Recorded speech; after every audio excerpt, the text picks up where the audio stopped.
Okay, so I just wanted to show you some of my Sparkle TV player settings. So when you get Sparkle TV player, it comes like this, but I go to settings and I change the display to app mode, and then it changes and looks like this.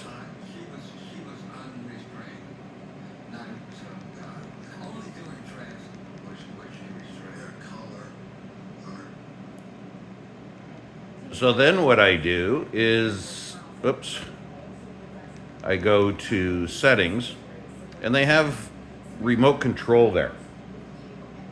So what you can do is, I don't like their go to previous channel setup. So I go to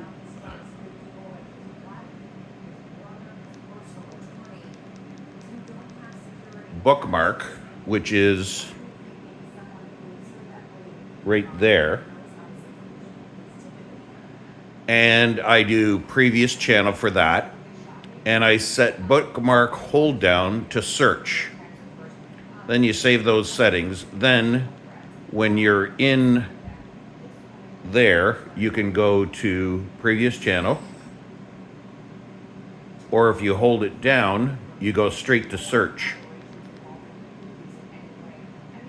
And it just makes it much easier.